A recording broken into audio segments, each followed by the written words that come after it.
Нәшриятта китап киштәсе. Әссәламу алейкум, хөрмәтле Тәртип радиосын тыңлаучылар. Китап сөючеләргә багышланган чираттагы тапшыруыбызны башлыйбыз. Аны мин, Айсылу Галиева алып барам. Бу тапшыруда сезне Айзирә Гәрәева Акчураның Татарстан китап нәшриятында дөнья күргән «Ипекей» дип аталган китабы белән таныштырасым килә. Иң элек гадәтемчә авторның үзе белән таныштырыйм. Тәртиптән белешмә. Айзирә Гәрәева Актаныш районының Качкын авылы кызы. Казан дәүләт университетының журналистика, социология һәм психология факультетының татар журналистикасы бүлегендә укый. Шәһри Казан, Паралма газеталарында, Интертатру электрон газетасы редакциясында эшли. Берничә ел Татарстан Республикасының Диния нәзарәтенең дәгъват бүлегендә матбугат хезмәтендә эшли. 2017 елдан Төркиядә яши. Әдәби иҗат һәм журналистика белән шөгыльләнә. Идел, Казан утлары һәм башка матбугат чараларында даими басылып тора. 2009 елда Тешле кояш хикәяләр җыентыгы, 2020 елда Яңа гасыр тавышы күмәк җыентыгында хикәяләре басылып чыкты. Айзирәкнең төп темасы мөхәҗирлектә яшәгән татарлар тормышы. Китапның редакторы, нәшриятның баш мөхәррире шагыйрь Ленар Шәйх аның «Ипекей» дип аталуын булайрак аңлата. Айзирә Гәрәева Акчураның «Ипекей» дип аталган яңа китабында аның әдәби документаль бәяннәре, хикәяләр һәм очерклар урын алды. Һәм инде бу китапны тулысы белән милли басма дип тә атарга мөмкин. Чөнки Айзирә нигездә менә шушы чит илләрдә яшәгән һәм инде чит илгә заманында күчеп китәргә мәҗбүр булган татарлар турында яза. Һәм шушы татарларның чит илдәге, бигрәк тә Төркиядәге тормышын сурәтли.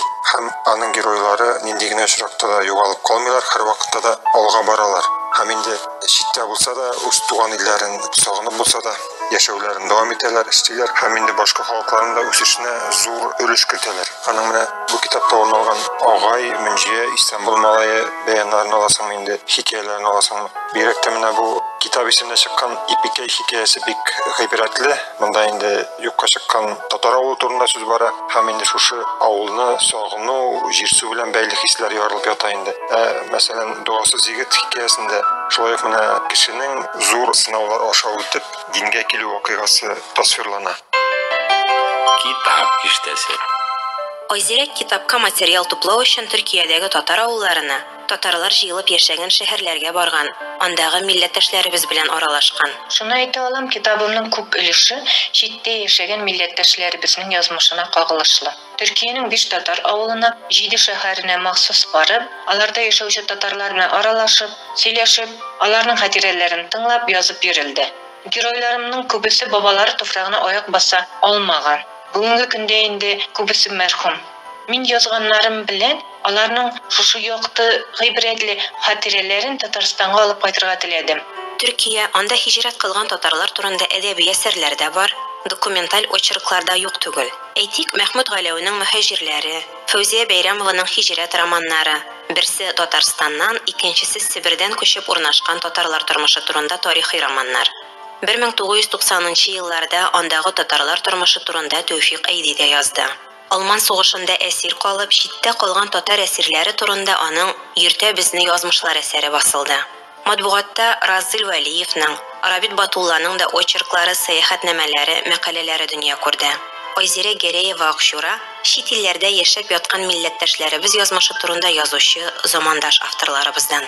Мәхмүд Галәү әсәрендә сурәтләнгән татарлар нигез салган Әфәнде күпере, әсәрдә ул Кадымки дип бирелә, Гөрсу авыллары, Фәүзия апа Бәйрәмова иҗатында зур урын алган Бөгрәдәлек авылларының бүгенгесе турында мәгълүматы бар Айзирәкнең. Айрым алганда, Агай, Истанбул малае дигән әдәби документаль бәяннарда Төркиядәге татарлар тормышы сурәтләнә. Китап киштәсе.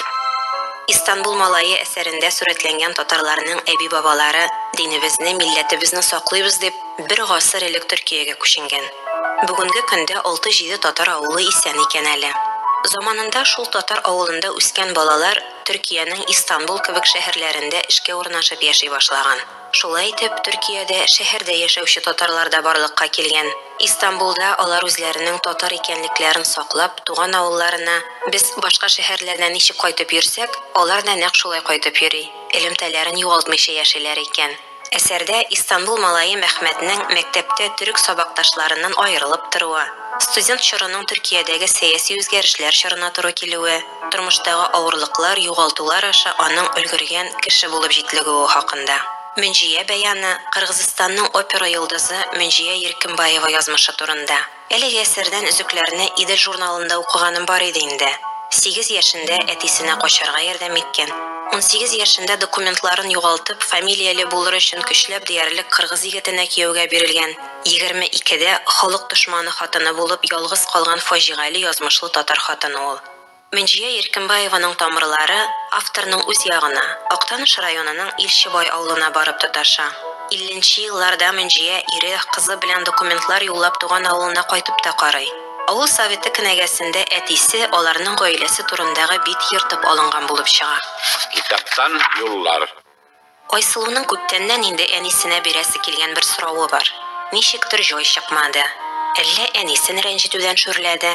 Менә хәзер шул күп еллар дәвамында күңелендә ризасызлык хисен кузгатып куйган соравы кабат исенә төште. Һәм ниндидер бер ичке сиземләү белән вакыт җиткәнен тойды. Әни, әйт әле, син нигә безгә шул кадәр каты булдың? Әйтерсең, әнисе соравыны гомер буена көткән. Йөзендә бер нинди аптырау чагылмады. Бер кызына, бер бакча түренә күз ташлап алды. Җавабын ашыкмыйча гына әйтте. Мин сезне татарча тәрбияләдем. Агачныкы төсле тамырларыгыз тирәнгә китсен, бер нинди җил давылларга бирешмәсеннәр, нык торсыннар дидем.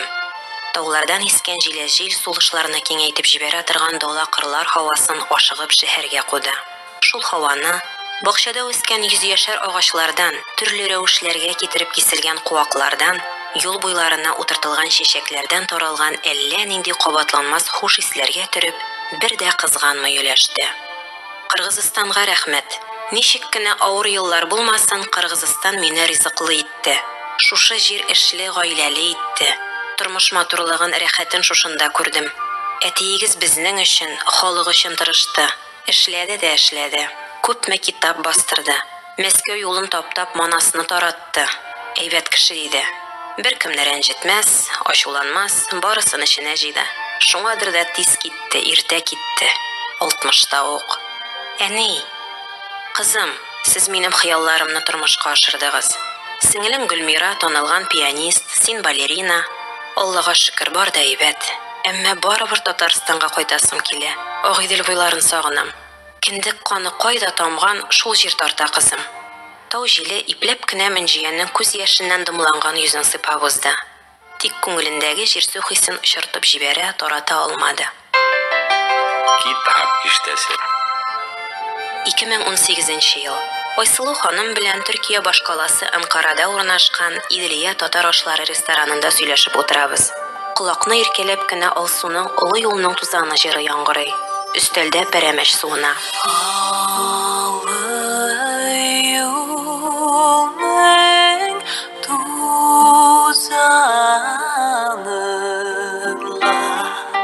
Каршы диварга Иделнең Болгарга күтәрелә торган яр буе ясалган картина эленгән. Болгарның таш биналары күренми, әмма гомерендә бер мәртәбә булса да бу тарихи җирләргә аяк баскан кеше рәсемдәге әлеге текә юлны тиз таныр, тиз хәтерләр. Мин дә шуңа танып алдым. Мөнҗия ханымның әти-әнисе аңлаткан Болгар бабайлар яшәгән һәм көн иткән Идел буйлары төшерелгән шул картина каршында яшьлегендә үк йөзләгән чит илләрне гизгән, 7нче дистәсен ваклаган нәсел дәвамчысы Айсылу ханым утыра. Айсылу ханым татарча аңлый, теле русча, кыргызча, төрекчә. Әнисеннән отып калган татар җырларын татарча, кыргыз көйләрен кыргызча әйтте. Якын кешесенең кайбер фикерләрен рус сүзләре белән җиткерә алмаганын тоепмы, ара-тирә төрекчәгә күчте. Беләсеңме, әнием бит хаклы булган. Ул миңа тормышы турында юкка гына кат-кат сөйләмәгән. Менә синең белән, аның якташы белән таныштым. Рухы янымда кебек. Җырлый башласам, аның тавышы белән җырлыймдыр төсле. Ул әйткәннәр барысы да чынга ашты. СССР таркалды. Без Төркиядә яшәп ятабыз. 20 ел инде күченгәнгә. Әни татарлыгыннан аерыла алмады. Шуңа Усман Әлмиев, Илһам Шакиров, Эльфия Авзаловаларны гастрольләргә килгәндә өйгә алып кайтып кунак итә иде. Илһам абый концертында тыңлап кайткан, йөрәгенә үткән җырларны кабат җырлата иде. Аннары үзе дә татар хоры оештырып йөрде. Айсылу ханымны бүлдермим, чөнки истәлекләре су урынына агыла. Берәр сорау китереп кыстырсам, юлынан таш куеп абындырган төсле итәрмен. Шуңар тын гына тыңлап утырам. Китап киштәсе. Юкка чыккан фамилия, үзгәртелергә мәҗбүр ителгән кеше исемнәре, булганган язмышлар. Җәннәтел Әсма кызым хикәясендә дә шушы тема кызыл җеп булып сузыла. Бу хикәядә дә Казакъстаннарга барып сыену урыны тапкан Зәйнәп Җәннәтел Әсма кызы Азадага туган җирләрен кайтып күрүне васыят итеп үлә. Әти-әнисенең исемнәрен хәтерләсә дә, фамилияларын хәтерли алмый. Азада ханым әнисенең туган авылына кайтып җитеп, җив өчен табам гына дигәндә, аңа ярдәм итәрдәй Газизә карчыкның 40 көнлек кенә вафат булуын ишетә. Китаптан юллар. Азада ханым кулындагы кәгазьгә язылган адреска, аннары фатир номерына күз ташлады. Ишек төймәсенә басты. Зиң-зиң. Ишекне урта яшьләрдәге хатын ачты. Исәнмесез? Миңа Газизә кирәк иде. Бик зур үтенечем бар. Мин чит илдән кайттым. Әниегез белән сөйләшергә иде. Азада ханымны аптырашта калдырып Газизә елап җибәрде. И Ходаем, үтегез, әйдәгез менә бу бүлмәгә. Анда әбиләр укысын инде. Мишәйтләмик аларга. Бездә бүген аш. Ул арада Азада ханым йомышын аңлатырга ашыкты. Мин авылда булдым. Анда исемнәрен оныттым инде. Улы кешеләр сезнең әниегезне эзләргә куштылар. Ул гына белсә белер диделәр. Миңа бабам турында белергә иде. Мин нәселебезнең фамилиясын эзлим. Эй Ходаем, соңардыгы шул. Әнкәй бәгырем үлгәнчә әйтте. Минем кырыгыма кадәр 3 кеше сорап килер, берсе бик ерактан булыр диде. Эй Аллаһ, кайлардан белеп әйткән диген. Ничек үлгәнче? Бүген бит әнкәйнең кырыгына менә әбиләр җыйдык. Үзе йөргән мәчет корткаларын чакырдым дуга укытырга. Кырыгыма кадәр 3 кеше сорап килер диде. Өченчесе бик ерактан килер диде. Менә сез 3нче кеше. Кайлардан белгән диген. Без аны тыңладык та, тыңламадык та, саташып сөйләнә дидек. Ул авыл кешеләрен сөйләде. Буталып та китә иде. Үләр алдыннан һаман кабатлады. Кырыгыма кадәр 3 кеше килер дип. Китап киштәсе. Китапның 3нче бүлегендә очерклар тәкъдим ителә.